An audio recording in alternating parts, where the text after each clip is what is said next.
The following program has been made possible by the partners of Moment of Shining and viewers like you.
Welcome our viewers. It's another moment where we hear the word of God. Of course, it's Moment of Shining, but today it's a special program. You're with me, Pastor Biran, and with me I've got several pastors. You introduce yourself, sir. I'm Pastor Cyrus Soko. And also Pastor Hoa. Welcome to this special program. I just want to ask if you have your neighbors that are not with you now, you can call them that they should be with us in this program. Today's program, it's as I said, a special program. We are bringing to you a special Holy Communion service. Pastor Soko, Yes. we know as Fountain of Victory we have had several Holy Communion services. We conduct Holy Communion services. But what's so special about this Holy Communion? Thank you so much. As Fountain of Victory, we have come with this special event, which is called a special Holy Communion service. We are calling it special because it is targeted towards something. Yes. We all know that now the world is going through this challenge, the pandemic, which has brought fear, which has brought a lot of problems all over across the globe. And we thought of bringing this to be an answer Yes. to the world that now doesn't have any answer. So that's the reason why we have called it Special Holy Communion Service. But also you are calling it global. Yes. Maybe Pastor Hoa, why is it a global Holy Communion? What's so special? Why is it called global? Sikomo kwambila busa. Program imene italina kuti it's global chifukwa taika ma platform amene aliyesa atakuonera kumene aliko. All right. Yes, we have got our page, our Facebook page, Fountain of Victory Church International. Mene mutakuona imalembera pansipo imene pazakhaso live pa tsiku limene. Mukutanthauza kuti mgonero menewu anthu azapanga nawo participate, azatenga nawo malo even osiyana-siyana Kulikonse kumene aliko. kubzolera mu pa Facebook. Kuyambira Facebook. Zikamachitika uko live zizakhaso winalesa kuzuma. Ndimene tukunenera busa. Okay, mwinaso paliso njira zina zimene anthu ena atha kupeza nawo mwayi okhalira nawo limodzi, osati kubwera ku service koma okhala nawo limodzi kubzolera mu service imeneyi. Kupatula pa Facebook will also be live on YouTube. Alright. On YouTube, Apostle Joseph Ziwa account. Kungopanga pamenepo, that day it will be live. Alright. Komanso but you have never subscribed, you can subscribe now. Yes. Siku limene you get a notification and muzaonera live kumene mutazakhaleko will be live on the same day. Komanso we have platform to ya television imeneso muzakhala mukuonera. Okondedwa tonse amene mukutionera tingofuna mapaderadera tikulandireni ku program imene ya Moment of Shining. Tsiku la lero ndi tsiku la paderadera limene tikukamba chinthu chimene chikubwera pasogolo pathu. Ndipo chimenechi ndi mgonero, ndipo mgonero umenewu tikutchula kuti Special Global Holy Communion. Ndiye ndi abusa Saulo Suwa komanso abusa Silas Soko. Nde mukhale pomwepo pamene tikupitirizabe kumva zambiri za mgonero umenewu.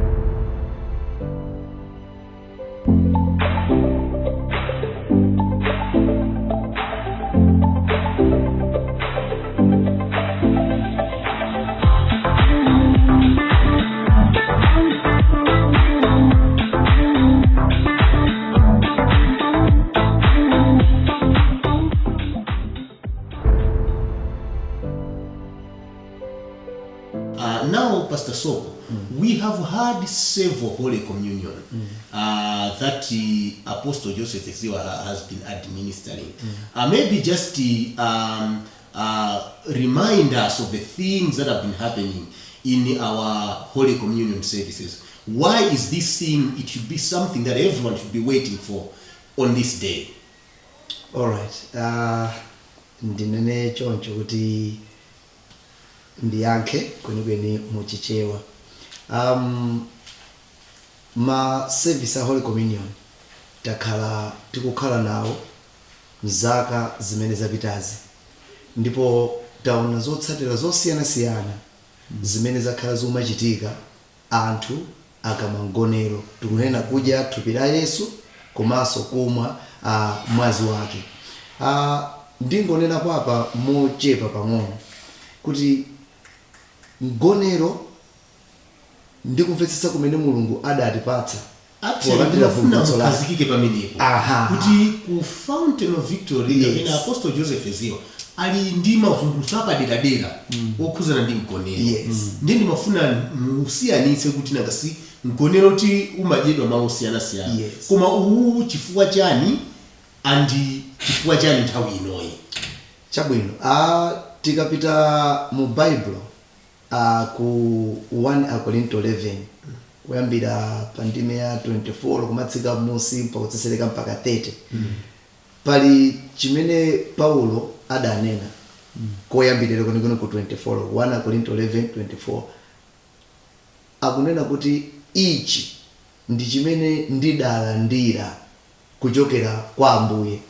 Nkunena kwina nthawi imene mgonero unkachitika Paulo yepadalibe, ophunzira Ambuye Yesu adalipompo, koma panali chapaderadera chimeneka kuti onse adziwe kapena tonse tidziwe kuti kodi m'malingaliro mwa Yehova munali chani mmene timapatsidwa kuti anthu a Khristu tizikhala ndi nthawi yodya mgonero. Ndiye kuyamba kwake Paulo anena kuti ichi chimene ndifuna ndikuwuzeni ichi, chimene ndifuna tichitechi ndinalandira kuchokera kwa Yehova. Now ngati Fountain of Victory pamene tikuyima tikuyambira pamenepo kuti ndi vumbulutso limene Mulungu adatipatsa kuti limvetsetse. Abusa mwanena kale apa kuti mgonero umadyedwa m'malo mosiyanasiyana. Tinene kuti mwina mipingo mosiyanasiyana, olo tikangoti mgonero si chinthu chachilendo kwa Akhristu ambiri, olo mwina anthu ena ambiri si chinthu chachilendo. Koma kodi funso ndilakuti kodi kwina kulikonse kumene mgonero ukudyedwa anthu akhala ndi zotsatira zimene Mulungu mwini wake popereka vumbulutsolo pamene kuti mpaka Paulo afike saizi yonena kuti ichi ndinachita kulandira kuchokera kwa Mulungu. Kodi akadya mgonero ukumabweretsa zimenezo chifukwa ku Fountain of Victory ndi vumbulutso limene tinalandira china chilichonse chimene chinali pa malingaliro a Mulungu chikumachitika nafe. Ndiye pongofuna mwina kutsindika pang'ono pamenepo nene kuti taonako anthu odwala akuchira, taonako anthu amene alofoka akulandiranso mphamvu, taonako anthu amene amayenda m'matemberero akulandira madalitso, taona anthu amene ali munsinga kuti moyo wawo solo sukupita kuna kulikonse zinthu zikungokhala ngati moyo wadzadza ndi ziyango yango taona miyoyo yotere ikumasulidwa nkhani yake ndi pomwepo chifukwa mmene amayankhula Paulo komalizira anena kuti pa chifukwa ichi chifukwa chimene titi chinene akuti ambiri akumapezeka kuti olaje mgonero akufoka olaje mgonero olakapenda kakhala amaje mgonero amapezeka bekuti adwala yes nkufikira saizi yonena kuti kumwalira kumene akuti agona kumwalira sonyiza kumwalira which means ndiye kuti tusizimeneka kuti munthu akadya mgonero afoke zisanchitikire munthu akadya mgonero asadwale including matenda amene abwera tikuati covid-19 sakuyeneka munthu kuti adwaleso ndipo tikutsindika pano kuti nkhani imene tabweretsa pano mgonero umene ukubwera apa zilibe kanthu kuti kaya yena akudwala kale kaya ena alibe kwa amene akudwala kale ndi asa ena agwidwa ndi mantha ena amene chilimbikiso chibwera akatenga nawo gawo pa mgonero umenewo chifo abusa ndisanapatsire abusa nkhani ile apa ndionena kuti akuti pa chifukwa ichi ambiri akumafoka kusezonena kuti tikangosintha pamenepo sipakhala sokufoka tikangosintha pamenepo sipakhala sokudwala tiongezereso kufa kumene chifukwa ndi zimene Paulo unena kuti nuka udya momvetsetsa mgonero pasapezeke chani imfa kusonyeza kuti abusa ahuwa kuli vumbuluso la paderadera limene Apostle Joseph Ziwa ali nalo limene ngati Fountain of Victory munalandira kuti mgonero munthu akaudya moyenera umabweretsa china chache kumoyo wache ngati munthu akutha kufa ngati sana udye moyenera ndito atauja moyenera chingachitike ndi chani abusa udzera mwa Apostle taphunzira kwa basi zokhuza ndi Holy Communion chapter chimene afotokoza abusawa Paulo akunena kuti ichi anagwira mkate yona kuti ili lithupi langa Apostle akhala kusindikiza osati masewe kuti samanena kuti ichi chikupanga represent thupi. It's not a representation. This is funny. This is my body. Sicho imirira. Ili ndi thupi langa. Ndei munduuze kuti muntu angaje thupi la Ambuye Yesu moyo wake ngukhala chimozimozi. Ndithu. So kuzera mafumbuluso limeneli ndikudya mkate umene akhala nawo mani labusa kuti kuzera mvumbuluso limeneli aliyesa amatenga gone umeneyo kuti akudya thupi lake la Ambuye Yesu Kristo.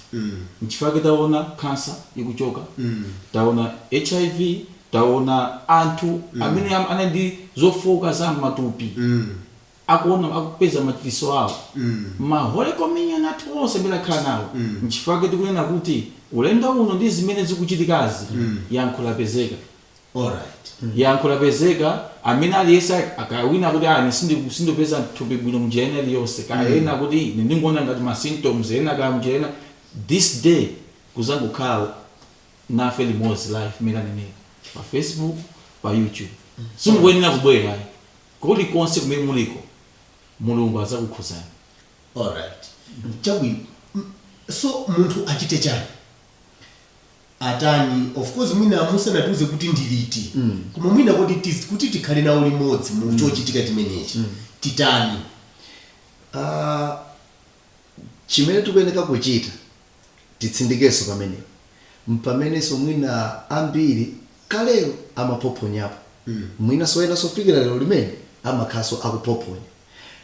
Abusa anena kuti tsiku limene mkate umene tidzagwire m'manja mwathu chifukwa pa tsiku limene lijali Yesu akunyema thupi lake moto anthu amene palipo ana adabo chifukwa ananyema mkate ndithu bread kachinali chapati ananyema nkunena kuti eni ndi thupi langa kusoza kuti tsiku limene muli ku nyumba chimene muli nacho pafupi kaya muli ndi bread amene kaya bread palibepo kaya pali biscuit kaya chimene chingakhale chakudya cholimba choncho chimenecho nchimene chikudzayimira thupi la Yesu.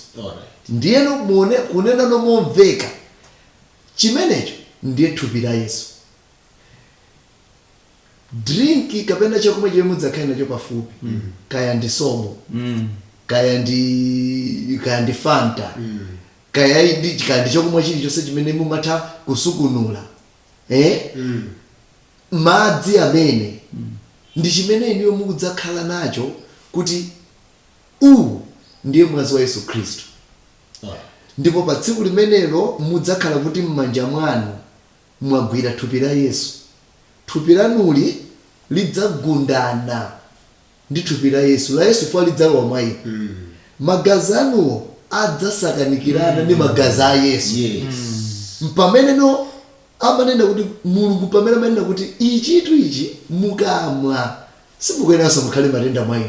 Nanga tidaonapo ngati matenda mu mwazi wa Ambuye Yesu Khristu chikhalene pa dziko pa. Ngati tidaonapo ngati vuto lililonse la pathupi mwa Yesu Khristu including kubanika kumene kwabwera kuti ndi nthenda pano. Zonsezi sizikanatha kugonjetsa Yesu. N'chifukwa chake pa tsiku limene lomwe mukutenga mkate ndi kutenga mwazi kumwa inu m'makomo mwanumo ikadzafika nthawi yonena kuti pano tsopano tengani thupi la Yesu idyani tengani mwazi wake imwani mudzatenga zimene zidzadalitsidwe kuti ino chimenecho chimene chakhala thupi la Yesu kapena chimene chakhala mwazi wa Yesu. Amene mukutionera tingofuna tikudziwitseni kuti tikukamba za program imene kubwera patsogolo pano imene muzakhala mukupanga nawo participate ingakhale muli m'manyumba akuti ndi mgonero ndipo mgonero umenewo tizaudyera tili m'manyumba mwathu. Ife tizangokhala mwina kaya pa TV kaya tizakhala pa Facebook kumaonera zimene zizachitika nthawi imeneyo ife tizatenga nawo gawo la mgonero umenewo. Ndipo pamene tikupitirira takhalani pomwepo muoneka izi tikupezani pompano.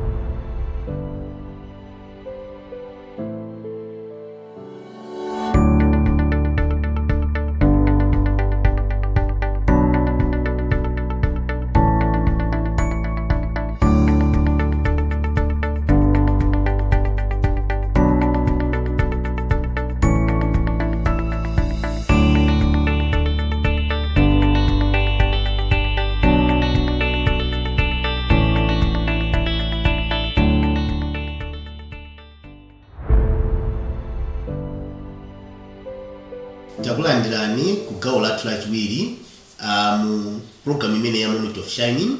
Ndipo monga tinakambira poyamba pacha tikupitiriza kukambirana za program imene kubwera pasogolo pathu.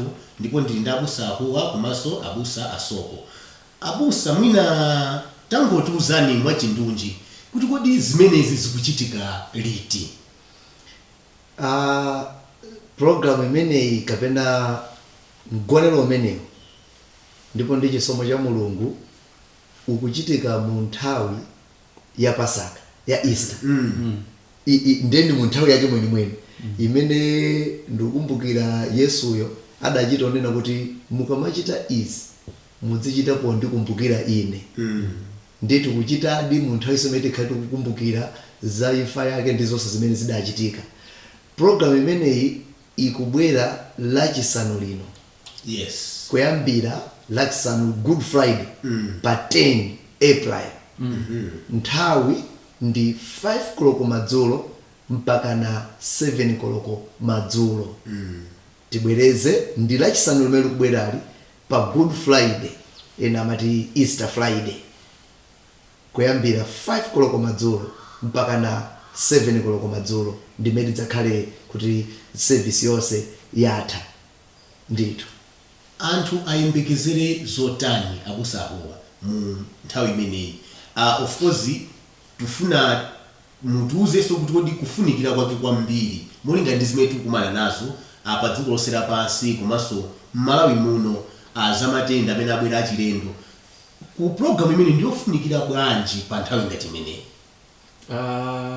mene atafotokozera kale kugawo lathu loyambirira lija abusa soko kuti pa program imeneyi takhala tikuona zozizwa takhala tikuona zodabwitsa za Ambuye koyamba moyo wathu tinakhala mwina ina afambiri ife takhala tikukhabe pa mawu amene anthu akudya mgonero takhala tikudya mwina mgonero kwina kwake koma mene afotokozerera ku Fountain of Victory tikadya mgonero kumakhala zozizwa nzodabwitsa ndi machilisoso ndi program yoti anthu amakhala kuyembekezera kwambiri ndipo tikuziwa kuti ife tikadya mgonero timaona zambiri za Ambuye zochitika so tingoyembekezera kuti metanenera kuti konse kumene mutazakhaleko kanga timukudwala muzayembekezere 5 to 7 Friday kuti matenda aja kuchoka kakuyambira kuti kumene tukamba pano wiki ino muzingozindikira kuti niyo Friday tikubwerali china chake chochitika moyo wanu takhala apostle akhala tiphunzitsa kuti iso ndi nthawi imene Mulungu amapanga empower our ministries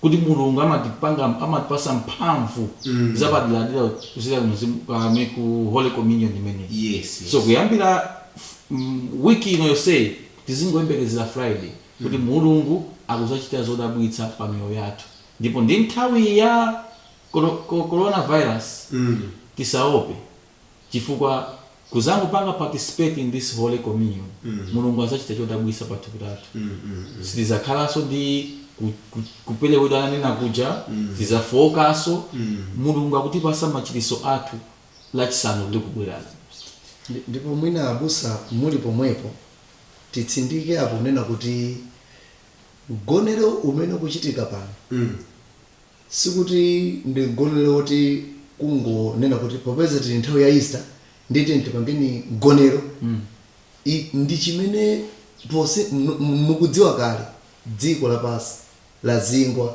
ena yesa kufufuza mavaccine osapezeka koma chimodzi choti tikutsimikizireni palibepo ndi kamodzi komwe mu nthawi ya moyo kawedha tinene mu masiku a Bible amene Mulungu adangosiya chinthu chichitike opanda ansala nkhani inalionena kuti koda Ambuye ansala ndi chani tsopano ndipo mgonero uwu mmene nanenera sizongokambirana wachita kubwera mkati mwa pemphero inabwera ndivumbulutso Mulungu anativumbulutsira kuti ansala ndi iyo moti mmene anenera kala apa abusa service imeneyi mgonero umenewu sikuti ukudyedwa kuno kokha ku Malawi we are anticipating kuti over 1 billion people are going to tune in and watch live service imeneyi ichi chitidziwa kuti sikuti tikungopanga ku Malawi kukha kuno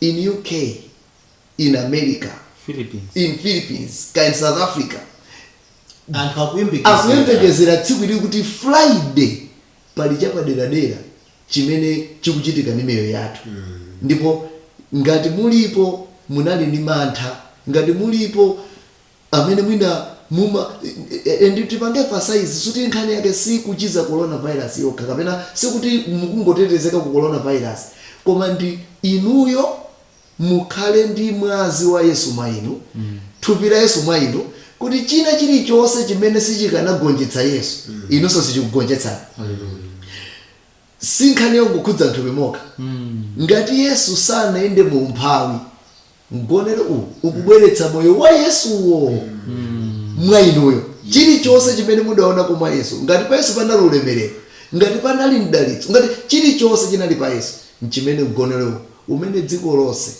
lipangeno participate Friday lino ndi chimene chichitike ndi miyoyo yathu ndipo ife tilandichokera kwa Mulungu tinakondwa for sitikuyesa tinaonapo kale mbuyo but this one has come kuti it's a special global Holy Communion service abusa huwa tangobwereza niso kuti kodi anthu angatipeze pati aonera bwanji mgonero menewu tatiuzani kuti kodi ma platforms amene ali available ndi otani apange chana anthu mongotsimikizira takamba kuti tizakhala live pa Facebook page yathu ya Fountain of Victory Church International ndiso tizakhala live pa YouTube Apostle Joseph Ezimo komanso pa ma television athu amalawi muno tizakhala anthu mukutionera pamenepo yes tabusa nonse amene mwakhamu kutionera pa nthawi imeneyi tingofuna kusindikiza kuti ife Fountain of Victory mosogozedwa ndi Apostle Joseph Eziwa